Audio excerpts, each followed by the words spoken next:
सभी बच्चों का मेरा राम राम। आई होप आप सब अच्छे हैं और आपकी पढ़ाई लिखाई बिल्कुल मस्त चल रही है। हमारे लेक्चर भी अब तो मस्त चलने लगे हैं। लेकिन आप लोगों से मुझे ना एक शिकायत है। शिकायत ये है कि जब भी लेक्चर आता है आप उसी टाइम या उसी दिन लेक्चर को नहीं देखते हो। आप वेट करते हो कि नेक्स्ट डे में देखूंगा या संडे को इकट्ठे हो गए सारे लेक्चर एक साथ देखेंगे। ऐसा नहीं करना है। देखो, एक कामयाब स्टूडेंट की निशानी ये होती है, वो डेली पढ़ता है, डेली का काम डेली करता है। और जस्ट इन केस आपके कुछ समझ में नहीं आता या आपको लगता है कि आप वैसे स्टूडेंट नहीं हो, कमजोर नहीं हो, तो बस एक इसी आदत को अपनी सुधार लो कि डेली का काम डेली करना है। अदरवाइज कोई भी काम आपने डेली करना है और फिर आप देखना आपके अंदर कितना ज्यादा चेंज आ जाएगा। कंटिन्यूटी ही एक ऐसी चीज है जो इंसान के करेक्टर को बिल्कुल चेंज कर देती है। तो जब लोग यकीन नहीं करते ना कि ये इंसान भी बदल सकता है कभी, ये इंसान भी अच्छा बन सकता है कभी, उसको कंटिन्यू करवा दो, उसकी कंटिन्यू मेंटेन करवा दो, गारंटी देता हूँ वो इंसान सबसे अच्छा इंसान बन के दिखाएगा। तो सेम केस आपने भी करना है, आपने बस कंटिन्यू हो जाना है और फिर देखना रिजल्ट। फिर मेरे पास आना और बोलना कि देखो सर, आपका बताया काम कर गया, करेगा ही, मुझे पता है अगर करोगे तो। चलिए कोई नहीं, आज के टॉपिक को शुरू करते हैं। आइए बेटा, क्या है आज का टॉपिक? यस, क्या है आज का topic? Oxides of metal. Oxides of metal. और जब मैं मेटल की बात करूंगा, कौन सी मेटल चल रही है हमारी? हमारी 3D सीरीज चल रही है, 3D सीरीज। ठीक है, 3D सीरीज की ही मेनली बात करेंगे जब भी हम बात करेंगे ऑक्साइड्स ऑफ मेटल की। अब ये ऑक्साइड्स ऑफ मेटल होते क्या है? देखो, कंपाउंड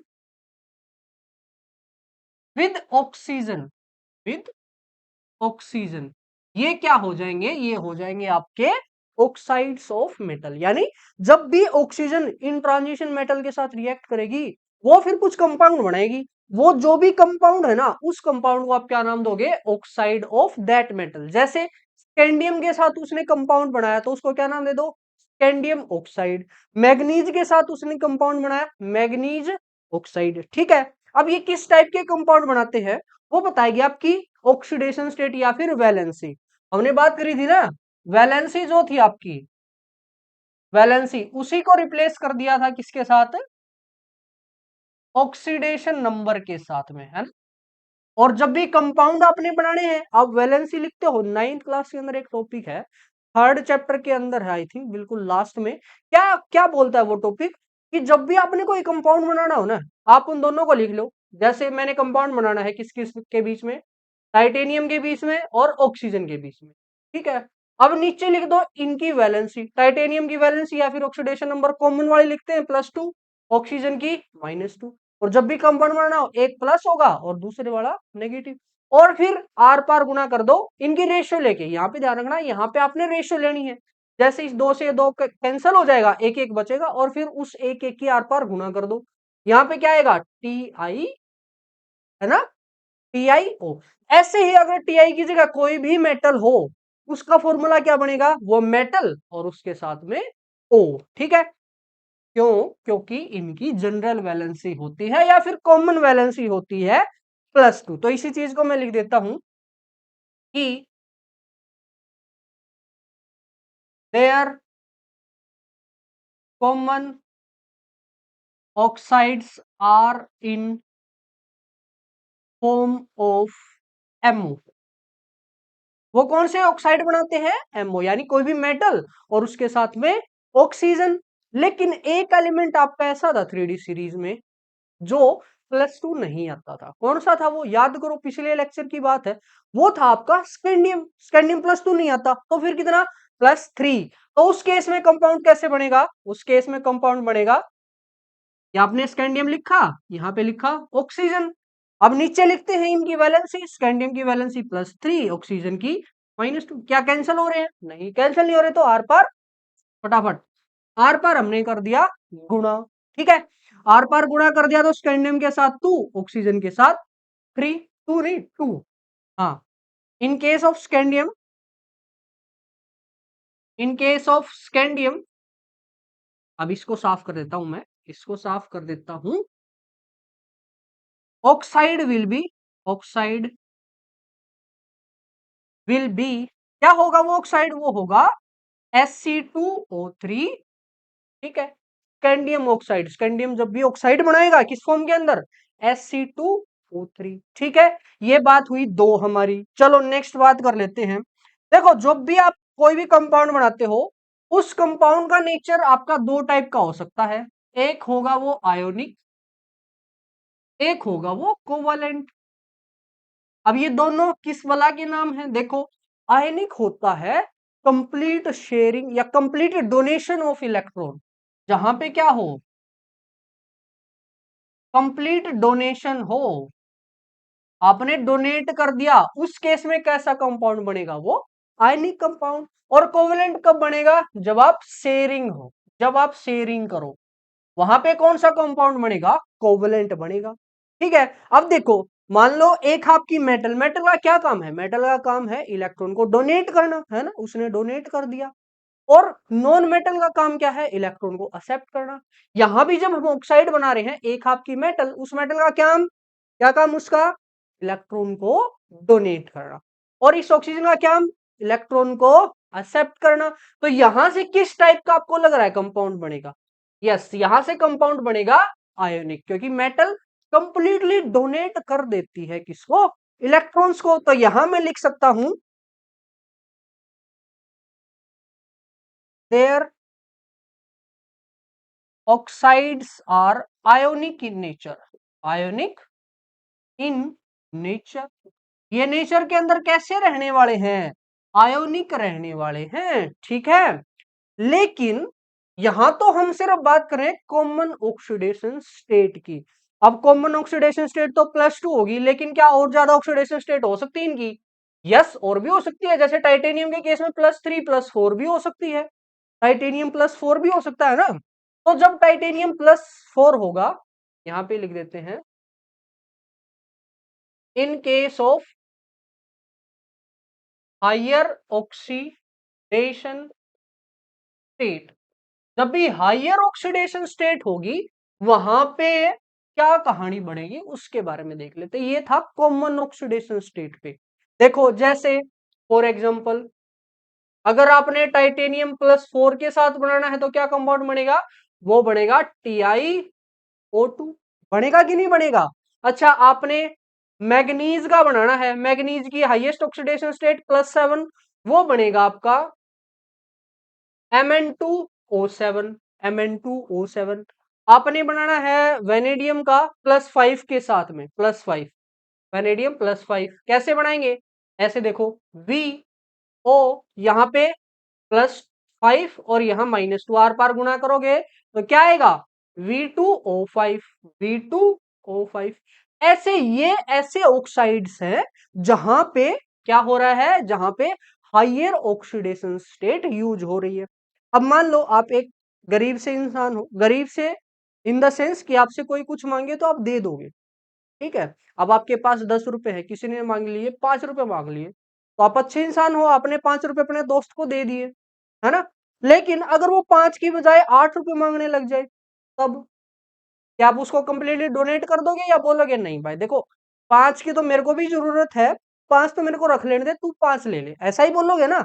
और उसने 10 मांग लिए तो नहीं दोगे, या दोगे तो बोलोगे देख भाई जो भी सामान लेके आएगा हम शेयरिंग कर लेंगे। सेम केस यहां भी होता है। जैसे ऑक्सीजन ने 2 इलेक्ट्रॉन मांगे, इसमें तो 3 मांग लिए उसने, यहाँ पे ऑक्सीजन ने 2 इलेक्ट्रॉन मांगे, तो दो तो इस मेटल ने इजीली दे दिए, बोल दिया कि ठीक है ले जा, कंप्लीटली डोनेट कर दिए। तो कैसे कंपाउंड बनाए, आयनिक कंपाउंड बनाए। लेकिन जैसे जैसे ऑक्सीडेशन नंबर बढ़ रहा है, जैसे जैसे इस ऑक्सीजन की भूख बढ़ रही है, यहाँ पे मेटल क्या करेगा, मेटल बोलेगा देख 2 इलेक्ट्रॉन तक ठीक था, 2 तो मैंने डोनेट कर दिए, अगर तू 4 मांगेगा, 7 मांगेगा या 5 मांगेगा तो मैं सारे डोनेट नहीं करूंगा। अगर वो डोनेट नहीं करेगा तो क्या करेगा, देने तो उसको पड़ेंगे। क्यों देने पड़ेंगे, क्योंकि ऑक्सीजन है, और ऑक्सीजन तो क्वीन है, रानी है वो पीरियोडिक टेबल की, ठीक है। तो फिर वो बोलेगा ठीक है मैं आपके साथ इलेक्ट्रॉन को शेयर कर लेता हूं, मैं कंप्लीटली डोनेट नहीं करूंगा, मैं क्या कर लूंगा, शेयर कर लूंगा। अब अगर आप इलेक्ट्रॉन को शेयर कर लोगे तो क्या आप आयनिक कंपाउंड रहोगे, नहीं रहोगे। तो फिर क्या बन जाओगे आप, कोवेलेंट कंपाउंड। यानी मैं एक इंपॉर्टेंट पॉइंट यहां से लिख सकता हूं, क्या, as the oxidation number increases as the oxidation number increases, covalent character increases. और या फिर अगर कोवलेंट करेक्टर इंक्रीज होगा, क्या चीज कम होगा? Ionic character decreases. ठीक है, उसी के साथ साथ आपका आयोनिक करेक्टर कम होता जाएगा जैसे जैसे कोवलेंट करेक्टर बढ़ेगा। इसका मतलब अगर आप कंपेयर करो, एक आपके पास कंपाउंड है MnO MnO2 और ये है आपका Mn ये रहा Mn2O7, चलो Mn2O7। इन तीनों में अगर कंपेयर करना पड़ जाए कौन आयनिक कौन कोवलेंट, तो बताना। देखो ऑक्सीडेशन नंबर जितना कम, यानी जितने इलेक्ट्रॉन उससे मांगे जाएंगे उतना ही वो कंप्लीटली डोनेट कर देगा, और जितने ज्यादा इलेक्ट्रॉन उससे मांगे जाएंगे उतना वो डोनेट नहीं करेगा, वो शेयर करेगा फिर, क्योंकि इतना दान नहीं देता कोई। ठीक है, चलो अब जो ये MnO है, इसका नेचर कैसा हुआ? इसका नेचर हुआ आयोनिक। आयोनिक, ठीक है। और इसका नेचर क्या हुआ? इसका नेचर हुआ आपका कैसा? कोवलेंट। कोवालेंट, ठीक है। और बीच वाले का ना तो आयनिक ना ही कोवलेंट, या फिर आप बोल सकते हो कि वो 50% आयनिक हो गया और 50% क्या हो गया? कोवलेंट हो गया। समझ गए? इंपॉर्टेंट लाइन यहां से यही है हमारी। वो क्या बोलती है कि जैसे जैसे आपको ऑक्सीडेशन नंबर बढ़ता है, आपके कंपाउंड किसकी तरफ चलते हैं? कोवेलेंट कैरेक्टर की तरफ चलते हैं। रीजन मैंने आपको अच्छे से एक्सप्लेन कर दिया, एक बार इसको नोट करो। अब यहीं से ना एक और चीज आती है, वो चीज क्या है? देखो, जितना ज्यादा आयनिक कैरेक्टर होता है ना, उतना ही उसका नेचर बेसिक होता है। यानी ये जो कंपाउंड है आपका, ये होगा बेसिक इन नेचर। ठीक है, कैसा होगा?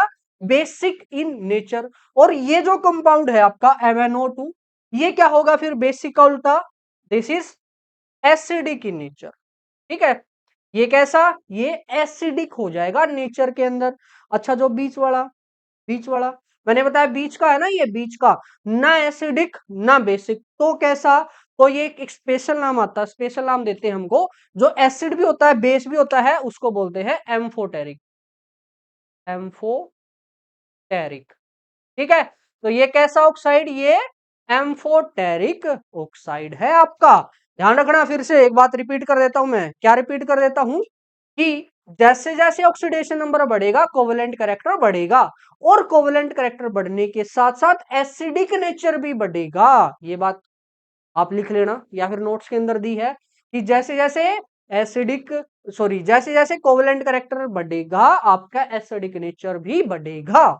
ठीक है, तो ये हुआ बेसिक इन नेचर, ये हुआ एसिडिक इन नेचर। और जो बीच के हैं, बीच वाली ऑक्सीडेशन स्टेट जो हैं, वो कैसे हो जाएंगे? वो हो जाएंगे आपके एम्फोटेरिक इन नेचर। ठीक है, जैसे क्वेश्चन मैंने बोल दिया कि आपके पास दो कंपाउंड है, एक है आपका Cr2O3 और एक है CrO। बताओ इन दोनों में से ज्यादा एसिडिक कौन होगा? बताओ। ज्यादा एसिडिक देखने के लिए क्या करेंगे? हम कंपेयर करेंगे उसके ऑक्सीडेशन नंबर को। यहां पे इसका ऑक्सीडेशन नंबर निकालो, x मानोगे, फिर 2x माइनस सिक्स बराबर जीरो, है ना? 2x माइनस सिक्स बराबर जीरो, वहां से x की वैल्यू आएगी +3, यानी ये है आपका +3 फॉर्म के अंदर, और यहाँ पे ये है +2 फॉर्म के अंदर। तो फिर किसका ऑक्सीडेशन नंबर ज्यादा हुआ? इसका ऑक्सीडेशन नंबर ज्यादा हुआ। इसका मतलब ये ज्यादा एसिडिक है एज कंपेयर टू CrO के। क्लियर है? दो टाइप के नेचर हमने डिस्कस करे, आयनिक और कोवेलेंट, और दूसरा क्या? दूसरा हमने डिस्कस करा है कैसा? एसिडिक और बेसिक नेचर। ठीक है, अब इसमें एक दो पॉइंट और है, वो पॉइंट भी अभी डिस्कस कर लेते हैं। 1 मिनट का समय दीजिए आप। चलो, वो पॉइंट क्या है कि देखो, ये तो ऑक्सीजन के साथ कंपाउंड हो गए, लेकिन इनमें भी ना ऑक्सो अनायन भी बन सकते हैं और ऑक्सो कटायन भी बन सकते हैं, ION। ठीक है, ऑक्सो अनायन, अनायन यानी होता है कैसा चार्ज? Negative charge. और कटायन यानी पॉजिटिव चार्ज। इसका मतलब ये जो ऑक्साइड आपने बनाए हैं ना, ऑक्साइड में तो स्पेशली कंपाउंड बन गया मेटल और ऑक्सीजन के बीच में। वहीं पे ऑक्सो आनायन में क्या होगा, आपका मेटल होगा, ऑक्सीजन होगा, और वो उसके ऊपर आएगा नेगेटिव चार्ज। अब वो नेगेटिव चार्ज स्टेबल कर दिया जाएगा किसी पॉजिटिव चार्ज के द्वारा। जैसे आपने बनाया एक MnO4 नेगेटिव, ठीक है, या तो आप इसको ऐसे लिख लो, या फिर इसी को लिखने का दूसरा तरीका है, इस नेगेटिव को एक पॉजिटिव के साथ स्टेबल करा दो, एक ऐसा एलिमेंट जोड़ दो जिसकी वैलेंसी +1 हो, ताकि ये चार्ज यहां से निकल जाए। जैसे ग्रुप 1 की सभी की +1 है, तो आप पोटेशियम ले आओ, क्या बन गया, KMnO4। तो ये जो कंपाउंड है इसको बोलते हैं ऑक्सो अनायन। क्लियर है? अच्छा, और जैसे एग्जांपल लेते हैं हम Pr2O7 2 नेगेटिव। बताओ इसके अंदर ये इसका फॉर्मूला कंप्लीट क्या आएगा, आप Na जोड़ दो, कितने जोड़ने पड़ेंगे, 2 जोड़ने पड़ेंगे, तो Na2Cr2O7 ये कंपाउंड हो गया। ठीक है, अब इनमें भी आप देखोगे ना, ऑक्सीडेशन नंबर निकालोगे, इसका कितना आएगा निकालो, इसका आएगा +7, आप निकालोगे तो इसका निकालोगे तो भी +7 ही आएगा। बिल्कुल सेम सेम आएंगे, क्योंकि ये दोनों सेम ही कंपाउंड को रिप्रेजेंट कर देते हैं। सेम इसमें निकालोगे +6 आएगा, और इसमें निकालोगे यहां भी क्या आएगा आपका +6 आएगा, इक्वल ही आएगा। ठीक है, ऐसे ही आपके होते हैं ऑक्सोकटायन। ऑक्सोकटायन यानी कैसा चार्ज इनके ऊपर, पॉजिटिव चार्ज। जैसे हमने बनाया VO2 पॉजिटिव। VO2 पॉजिटिव का मतलब है, अगर आपने इस पॉजिटिव को स्टेबल करना है तो एक नेगेटिव ले लो। कितना पॉजिटिव है, एक, तो एक नेगेटिव। एक नेगेटिव में कौन सा ग्रुप, ग्रुप नंबर 17, यानी इसी को आप लिख सकते हो VO2Cl। ठीक है, इसका मतलब क्या हुआ, ये एक्चुअल में VO2 नेगेटिव ही लिख रखा, VO2 पॉजिटिव सॉरी। अब इसका ऑक्सीडेशन नंबर निकालो, यहां पे निकालोगे आएगा आपका +5, और यहां भी निकालोगे आपका आएगा +5। ठीक है, तो ये एग्जांपल है आपके ऑक्सो अनायन के और ऑक्सो कटायन के। ठीक है, इनको हमने ऑक्साइड्स ऑफ मेटल के अंदर ही पढ़ लिया, क्योंकि यहाँ भी मेटल और ऑक्सीजन के बीच ही कंपाउंड है। हालांकि उसके ऊपर जो चार्ज आ रहा है, उस चार्ज को हम अलग अलग मेटल के द्वारा क्या कर देते हैं, अलग अलग मेटल के द्वारा स्टेबलाइज कर देते हैं। ठीक है, वैलेंसी के हिसाब से मेटल, यहाँ पे मेटल हमने लगाई है, यहाँ पे नॉन मेटल हमने लगाई है। ठीक है, तो ये था आपका ऑक्साइड्स ऑफ मेटल। चलिए अब नेक्स्ट टॉपिक की तरफ चलते हैं। आइए बेटा, बताना नेक्स्ट टॉपिक क्या है बच्चों को। यस, क्या है next topic, electrode potential. Electrode potential, अब इसको ना यही हम समझ लेंगे, क्योंकि ये इलेक्ट्रोकेमिस्ट्री के अंदर भी आएगा। इलेक्ट्रो इसमें भी है, इलेक्ट्रो उसमें भी है। ठीक है, यहां हम उसका बिल्कुल पोस्टमार्टम करेंगे कि उसके अंदर क्या क्या है, किस किस एनर्जी का वो कॉम्बिनेशन है। लेकिन जब हम इलेक्ट्रोकेमिस्ट्री पढ़ेंगे, वहां सिर्फ उसको यूज करेंगे, उसका यूज क्या है वो बताएंगे। तो नेक्स्ट टॉपिक आया आपका इलेक्ट्रोड या प्रॉपर्टी जो है, इलेक्ट्रोड पोटेंशियल। पोटेंशियल, ठीक है, इलेक्ट्रोड पोटेंशियल क्या है, it tells about the stability of any metal in the aqueous solution. क्या बताता है ये, स्टेबिलिटी, स्टेबिलिटी ऑफ मेटल, कोई भी मेटल, इन एक्वस सॉल्यूशन। अगर आप एक्वस सॉल्यूशन बना दो, उस एक्वस सॉल्यूशन के अंदर वो मेटल कितनी ज्यादा स्टेबल होगी, अगर आपने इस चीज का पता करना है, तो उसके लिए आपको पता होना चाहिए इलेक्ट्रोड पोटेंशियल का। ठीक है, एक्वस सॉल्यूशन यानी इन वाटर, आपने पानी के अंदर उसको मिला दिया। जैसे ये कोई मेटल थी सॉलिड फॉर्म के अंदर, आपने इसको किसके अंदर रखा, इसका एक्वस सॉल्यूशन बना दिया। ठीक है, उससे क्या होगा, जब आप एक्वस सॉल्यूशन बनाओगे, तो ये मेटल जो है ना, ये अपने इलेक्ट्रॉन को लूज करना पसंद करेगी। ठीक है, इस मेटल ने क्या करा, इस मेटल ने आपका एक इलेक्ट्रॉन को लूज कर दिया। एक्वस सॉल्यूशन ये बन गया, अब क्या बन गया, ये एक कटायन बन गया। ठीक है, साथ साथ इसने एक इलेक्ट्रॉन को लूज कर दिया। क्लियर है? ठीक है, अब यहाँ पे जितना भी एनर्जी का चेंज हुआ है, इस इंथैल्पी का जो एनर्जी चेंज है डेल्टा एच, उसी को हम नाम देते हैं इलेक्ट्रोड पोटेंशियल। उसी को क्या नाम दिया? Electrode potential. ठीक है। अब ये कंपेयर करेंगे अलग अलग मेटल के केस में और फिर चेक करेंगे कि किसका इलेक्ट्रोड पोटेंशियल ज्यादा है, यानी कौन वाटर के अंदर ज्यादा स्टेबल है, कौन कम स्टेबल है। ठीक है। अब ये जो इलेक्ट्रोड पोटेंशियल है ये दो टाइप का होता है। दो टाइप कौन कौन सी? एक तो ऑक्सीडेशन पोटेंशियल, ऑक्सीडेशन, और दूसरा ये रिडक्शन पोटेंशियल। ठीक है। अब यहाँ पे कौन सी प्रोसेस हुई है? ऑक्सीडेशन हुई है, reduction?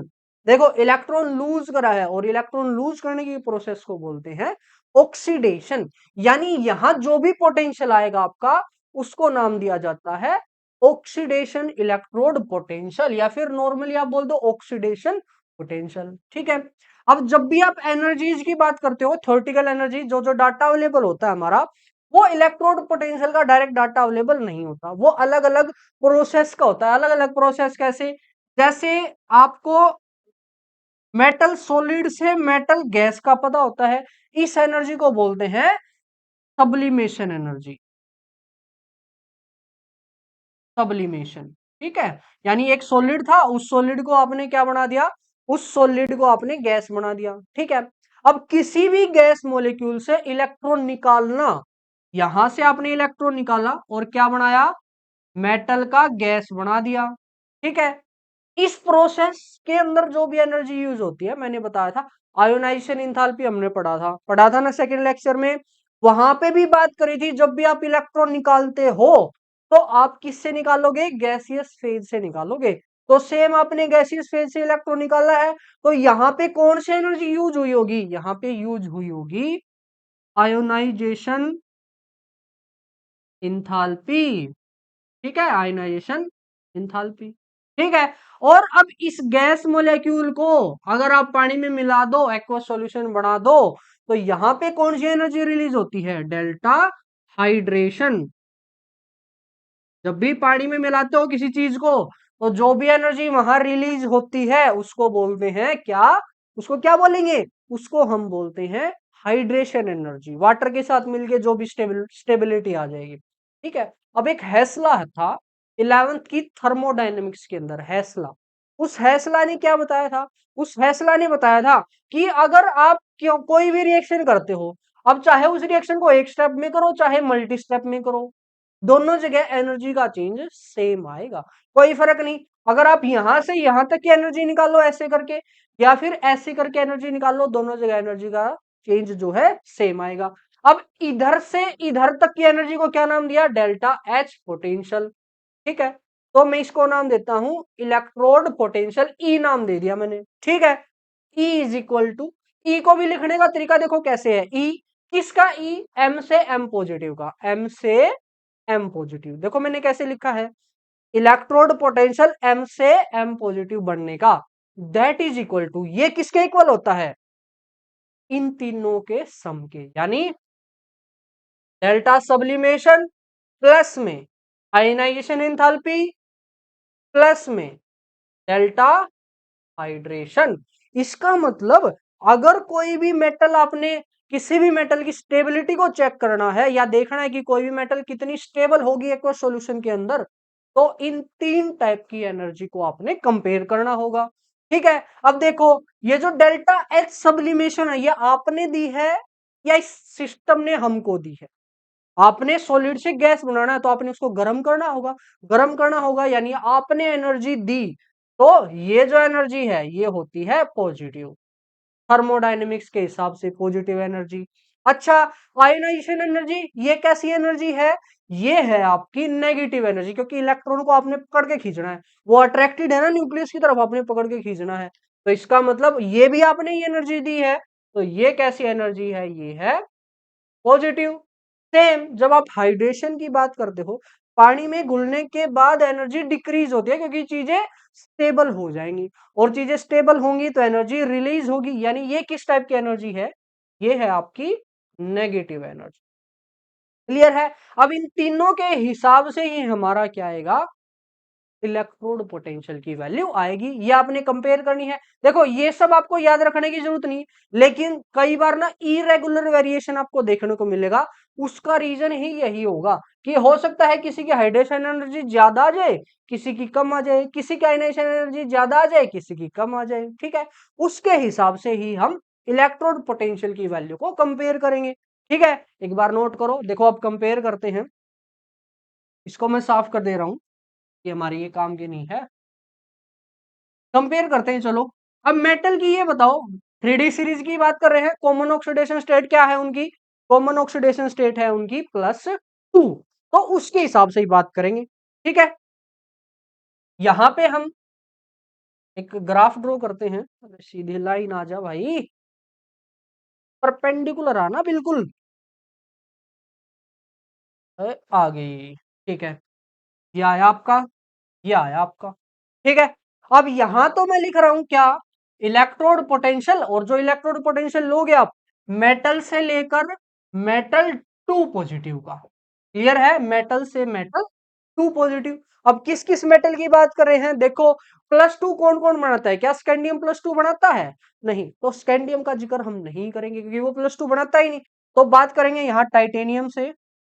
Titanium, vanadium, chromium, manganese, iron, cobalt, nickel, copper.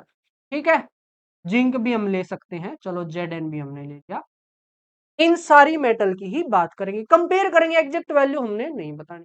अच्छा ठीक है, अब ये ग्राफ ना कुछ के केस में नेगेटिव भी आएगा, चलो यहीं पे देख लेते, कोई दिक्कत नहीं है।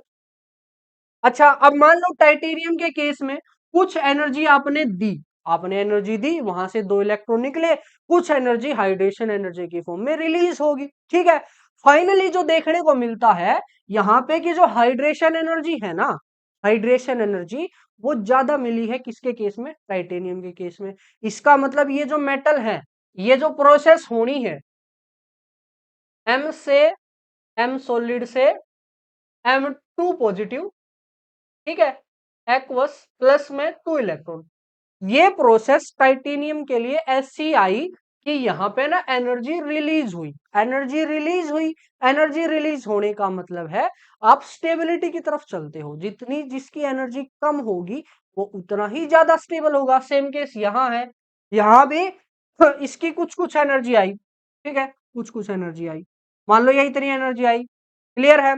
अच्छा, अब नेक्स्ट टाइटेनियम से नेक्स्ट जब वेनेडियम की बात करोगे, वेनेडियम से आपने 2 इलेक्ट्रॉन निकालने हैं। क्लियर है? अब 2 इलेक्ट्रॉन निकालने हैं, ये बताओ इसमें ज्यादा जोर लगेगा या इसमें ज्यादा जोर लगेगा? याद करो, हमने बात करी थी आयनाइजेशन एनर्जी की, 2 इलेक्ट्रॉन निकालने थे। कैसे कंपेयर करते हैं? सबसे पहले एटॉमिक साइज देखोगे या स्टेबिलिटी देखोगे? अब इसकी कॉन्फ़िगरेशन आएगी 3D2, इसकी कॉन्फ़िगरेशन आएगी 3D3। तो स्टेबिलिटी का तो चक्कर है नहीं, तो फिर डायरेक्ट एटॉमिक साइज की बात होगी। अब टाइटेनियम का एटॉमिक साइज ज्यादा है एज कंपेयर टू वेनेडियम, तो यहाँ एनर्जी कम लगेगी, वेनेडियम के केस में ज्यादा एनर्जी लगेगी। ठीक है, और आयनाइजेशन एनर्जी ज्यादा होगी, तो इसका मतलब वेनेडियम की ये कम आएगी। ठीक है, क्लियर है? अच्छा, अब चलो नेक्स्ट चलते हैं। नेक्स्ट किसकी बात? क्रोमियम की। अब क्रोमियम के केस में क्या है? क्रोमियम के अंदर क्रोमियम की कॉन्फ़िगरेशन लिखो। क्रोमियम की कॉन्फ़िगरेशन 4s1 3d5, याद करो यही आई थी 4s1 3d5। अब यहाँ 2 इलेक्ट्रॉन निकालने हैं, एक इलेक्ट्रॉन ये और एक इलेक्ट्रॉन इसमें से। आसान है या मुश्किल? मुश्किल है ना 2 इलेक्ट्रॉन निकालना, क्योंकि 3d5 से निकालोगे भैया, बहुत स्टेबल है, बहुत स्टेबल है, इलेक्ट्रॉन निकालने मुश्किल है। और जब इलेक्ट्रॉन निकालने के लिए आपने ज्यादा एनर्जी सप्लाई करनी पड़ेगी, ज्यादा एनर्जी आपने देनी मिलेगी, तो आपको जो एनर्जी मिलेगी ना फाइनली वो बहुत कम मिलेगी। ठीक है, इसका मतलब वैसे तो ट्रेंड के हिसाब से ये यहां से आना चाहिए था, लेकिन एक्चुअल में ये यहाँ पे, मतलब इतना ज्यादा चेंज यहाँ पे आ जाएगा। ठीक है, रेगुलर ट्रेंड से बहुत क्या, बहुत क्या आएगा, बहुत कम। ठीक है, अच्छा अब नेक्स्ट बात करते हैं Mn की। Mn4s2 3d5। यहाँ पे क्या होगा? आपने 2 इलेक्ट्रॉन निकालने हैं, ये रहे 2 इलेक्ट्रॉन। अब ये तो इजीली निकल जाएंगे ना, यहाँ से निकल जाएंगे कि नहीं निकल जाएंगे? यस, निकल जाएंगे बिल्कुल इजीली, ये यहाँ से निकल जाएंगे, बचेगा 3d5। वो भी स्टेबल है, यानी यहाँ से इलेक्ट्रॉन निकालने के लिए ज्यादा आपको जोर नहीं लगाना पड़ेगा। ज्यादा जोर नहीं लगाना पड़ेगा, और क्रोमियम में ज्यादा जोर लगाना पड़ रहा है, तो इसका मतलब मैग्नीज की कम आएगी as compare to the chromium. ऐसा क्यों? क्यों? क्योंकि क्रोमियम अनस्टेबल हो जाएगा अगर आपने एक इलेक्ट्रॉन, दो इलेक्ट्रॉन निकाल दिए तो, लेकिन ये तो अब भी स्टेबल रहा, इसलिए इस Mn से ज्यादा एनर्जी आपको देखने को मिलेगी। क्लियर है? ऐसे ही Fe क्या है? 4s2 3d6, दो इलेक्ट्रॉन निकालो 3d6 बचेगा, लेकिन साइज के हिसाब से Fe से इलेक्ट्रॉन निकालना मुश्किल है, तो फिर से आपको ऐसे घटता क्रम मिलता जाएगा। इसमें थोड़ा सा और कम, निकल में थोड़ा सा और कम, ठीक है। लेकिन जैसे ही आप कॉपर पे जाओगे ना, कॉपर पे 4s1 3d10, यहां से दो इलेक्ट्रॉन निकाल के दिखाओ, निकाल सकते हो? नहीं। एक इलेक्ट्रॉन निकालिए और एक इलेक्ट्रॉन निकालना पड़ेगा 3d10 से, और जब आप 3d10 से इलेक्ट्रॉन निकालोगे ना, 3d10 से, तो इतनी ज्यादा एनर्जी आपको सप्लाई करनी पड़ेगी कि जो एनर्जी आपको हाइड्रेशन के टाइम मिल रही थी ना, वो कम पड़ जाएगी। इसका मतलब आपको कंप्लीटली लॉस हो जाएगा। यहां पे कॉपर के केस में आपकी जो एनर्जी है वो नेगेटिव आ जाएगी, यानी अगर दो इलेक्ट्रॉन यहां से निकालने हैं तो आपने ही एनर्जी सप्लाई करनी पड़ेगी, आपको कुछ नहीं मिलेगा, आपको घंटा मिलेगा। इसका मतलब इसके केस में ये जीरो से भी नीचे चला जाएगा। वहीं पे Zn के केस में, Zn की बात करते हैं, 4s2 3d10, दो इलेक्ट्रॉन निकाल लिए, 3d10 बचेगा, स्टेबल है, यानी कॉपर के केस में आपको थोड़ी सी कम एनर्जी ही सप्लाई करनी पड़ेगी। समझ गए? ये मैंने कौन से पॉइंट बनाए हैं? ये वो पॉइंट बनाए हैं कि अगर आप एक्वस सॉल्यूशन तैयार करते हो, ये प्रोसेस करवाते हो, तो आपको एनर्जी मिलेगी या आपको एनर्जी नहीं मिलेगी। ठीक है, जैसे टाइटेनियम के केस में एनर्जी मिलेगी, वेनेडियम के केस में मिलेगी, लेकिन वेनेडियम के केस में कम मिलेगी, क्रोमियम के केस में तो बहुत ज्यादा कम मिलेगी, मैग्नीज के केस में ज्यादा मिलेगी एज कंपेयर टू क्रोमियम। ठीक है, Fe के केस में ये सारे हमने डिस्कस कर लिए हैं। ठीक है, चलो अब इनको मिला देते हैं और देखते हैं फाइनली हमारा ग्राफ क्या बनता है। अगर इसको थोड़ा सा और नीचे ले सकते हो, ऐसे एकदम से, ऐसे, इसके केस में ये ऐसे आएगा, फिर से एक रेगुलर ट्रेंड देखने को मिलेगा, लेकिन कॉपर के केस में एकदम से बिल्कुल नीचे, और फिर जिंक के केस में, ठीक है, ऐसा ऐसा कुछ हमें ग्राफ देखने को मिलता है। ये कौन सा ग्राफ है? ये ऑक्सीडेशन का ग्राफ है। किसका? ऑक्सीडेशन का ग्राफ है। लेकिन पता है एनसीईआरटी बोलता है, एनसीईआरटी ये बोलता है कि जब भी आपको इलेक्ट्रोड पोटेंशियल कंपेयर करना है ना, तो ज्यादा प्रायोरिटी आप दो रिडक्शन पोटेंशियल को। ठीक है, इसका मतलब यहीं पे हम ऑक्सीडेशन के साथ साथ रिडक्शन भी चेक करेंगे। तो बोलोगे सर रिडक्शन ही पढ़ा देते पहले। नहीं, अगर मैं रिडक्शन पढ़ाता तो आपको कुछ समझ नहीं आता, वैसे तो आया तो अब भी नहीं होगा मुझे पता है, क्योंकि काफी थोड़ा सा अजीब सा टॉपिक है, लेकिन फिर भी कोशिश करते हैं। पहले मैंने रिडक्शन क्यों नहीं पढ़ाया? क्योंकि रिडक्शन के केस में क्या है, यहां तो हम पहले आयनाइजेशन एनर्जी को समझ के आए हैं, इलेक्ट्रॉन निकालना सीख के आए हैं। अब मैं कह दूंगा इलेक्ट्रॉन ये लेगा, उससे ये स्टेबल हो जाएगा, आप पूछोगे सर कैसे? लेकिन आयनाइजेशन एनर्जी तो हमने समझा दी कि स्टेबल है तो इलेक्ट्रॉन निकालना मुश्किल है वहां से। ठीक है, इसलिए पहले हमने केस पढ़ा ऑक्सीडेशन का। अब वहीं पे रिडक्शन का केस पढ़ते हैं। कुछ नहीं करना, रिडक्शन में बिल्कुल सेम ही है। देखो यहाँ पे ये नेगेटिव वैल्यू आ रही है ना, तो इसको ना मैं ऐसे, चलो यहाँ बढ़ा देता हूँ। ये जो मेरी वैल्यू है ये रिप्रेजेंट करती है जीरो को, इसके नीचे नेगेटिव, इसके ऊपर पॉजिटिव। अब हम ग्राफ पढ़ेंगे किसका? ई M2 पॉजिटिव से M। क्लियर है? E2 पॉजिटिव से M, यानी दो इलेक्ट्रॉन आपने सप्लाई कर दिए। ये कैसी प्रोसेस है? ऐसी देखो, M2 पॉजिटिव था, आपने दो इलेक्ट्रॉन दिए और उसने बढ़ा लिया M। क्लियर है? ऐसा है ये कुछ कुछ। अब एक रिलेशन होती है ऑक्सीडेशन और रिडक्शन में कि ऑक्सीडेशन इज इक्वल टू, यही लिख देते हैं चलो, oxidation is equal to negative of reduction, negative of reduction.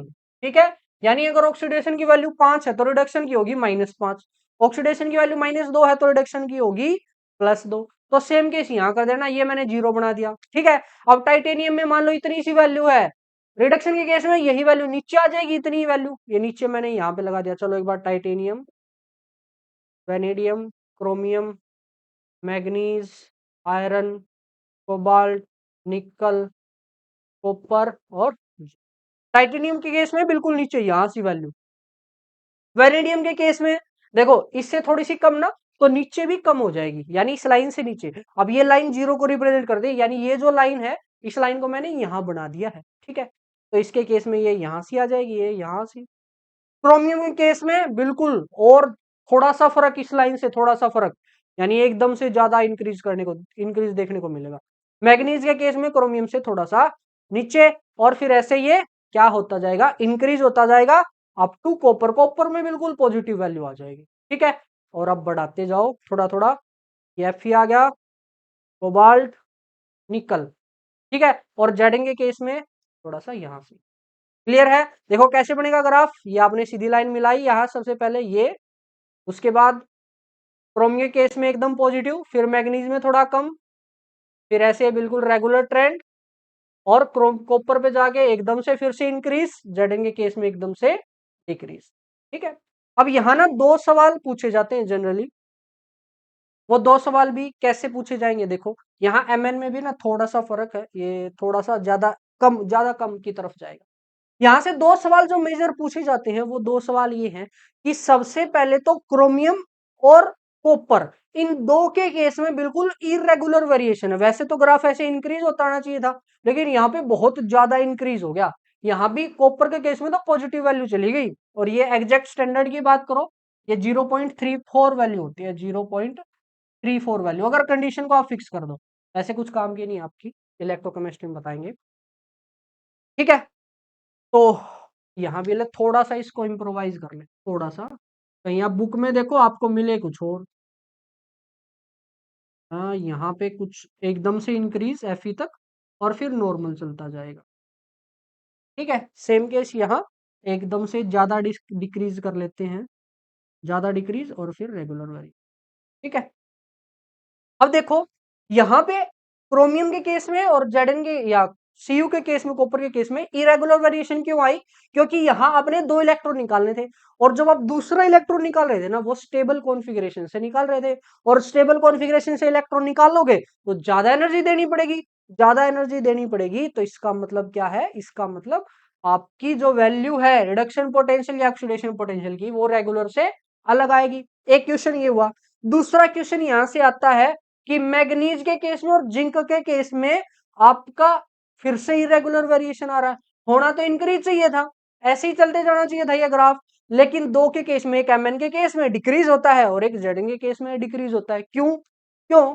क्योंकि ना यहां से अगर दो इलेक्ट्रॉन निकालोगे आप एमएन से और जेडन से, दो इलेक्ट्रॉन निकालने के बाद क्या होगा, दो इलेक्ट्रॉन निकालने के बाद यहाँ पे आपकी स्टेबल कॉन्फ़िगरेशन मिलेगी। अब स्टेबल कॉन्फ़िगरेशन मिलेगी, ज्यादा एनर्जी रिलीज होगी, ज्यादा एनर्जी रिलीज होगी। इसी वजह से इनका एकदम से क्या आया है, यहाँ पे ऊपर की तरफ ग्राफ देखने को मिलता है ऑक्सीडेशन के केस में, और रिडक्शन के केस में नीचे की तरफ, ठीक है। क्लियर है? आई थिंक मैंने ये समझा दिया होगा आपको, या आपको भी समझ में आ गया होगा। एक बार और डिस्कस कर लेते हैं। देखो क्या है, यहाँ पे हम बात करें ऑक्सीडेशन की या रिडक्शन की। ऑक्सीडेशन यानी दो इलेक्ट्रॉन आपने देने हैं किसी को, रिडक्शन यानी दो इलेक्ट्रॉन किसी से लेने हैं।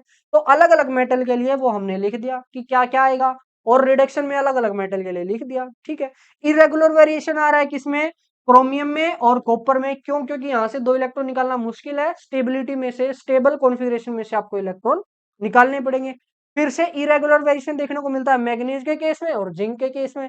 ऐसा क्यों? क्योंकि यहाँ पे इलेक्ट्रॉन निकालने के बाद आप बिल्कुल स्टेबल हो जाओगे, स्टेबल हो जाओगे तो ज्यादा एनर्जी आपको रिलीज होगी, ज्यादा एनर्जी रिलीज होगी, यानी कम एनर्जी आपको सप्लाई करनी पड़ेगी।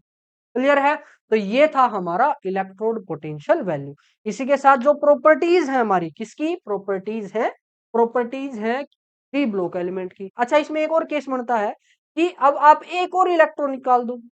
फिर से आपने क्या करना है, खुद से ट्राई करना है। अगर आप एक एक इलेक्ट्रॉन और निकालते जाओ, जैसे टाइटेनियम में से एक इलेक्ट्रॉन निकाल के देखो, निकल जाएगा इजीली, क्योंकि एक इलेक्ट्रॉन ही बचा है डी के अंदर, सॉरी दो बचे हैं, एक निकाल लोगे। वहां पे बस एक जो अलग सा दिखेगा वो एमएन का दिखेगा।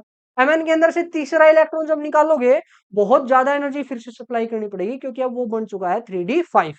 तीसरा इलेक्ट्रॉन 3d5 में से निकलेगा, मुश्किल होगी। सेम केस जिंक में, तीसरा इलेक्ट्रॉन 3d10 में से निकलेगा, मुश्किल होगी, ठीक है। तो ये था ऑक्सीडेशन रिडक्शन का प्रॉपर्टी हमारी खत्म हो गई है। इसी के साथ जो मेन पोर्शन था हमारे चैप्टर का वो कंप्लीट हो गया। यहीं से थ्योरेटिकल क्वेश्चन आते हैं। अब जो बचे हैं, एक एक लेक्चर लगेगा आपका लेंथेनॉइड में और एक्टिनॉइड में, यानी एफ ब्लॉक एलिमेंट में, और 2 लेक्चर आपके आई थिंक लगेंगे इनके इंपॉर्टेंट कंपाउंड में। 2 टाइप के कंपाउंड हमने पढ़ने हैं, उनको भी अच्छे से देखेंगे। वहां पे रिएक्शन का पार्ट है। और वही आई थिंक एक ऐसा टॉपिक है जो आपको याद करना पड़ेगा। ये सब सारा समझने का, वो हमने समझ लिया। वो टॉपिक है जो थोड़ा सा मेमोरी वाइज है या सीखने का है। इसमें ज्यादा इतना कुछ सीखने का नहीं था। ठीक है, तो आप ऐसे ही पढ़ते रहो, फोकस रहो बिल्कुल। आपने और किसी चीज पे ध्यान नहीं देखना है। और तीसरी बात जो मैंने बताई थी कि कंटिन्यू रहो, continuity is the key of success. ठीक है, तो मिलते हैं नेक्स्ट लेक्चर के अंदर। तब तक के लिए मेरी तरफ से राम राम।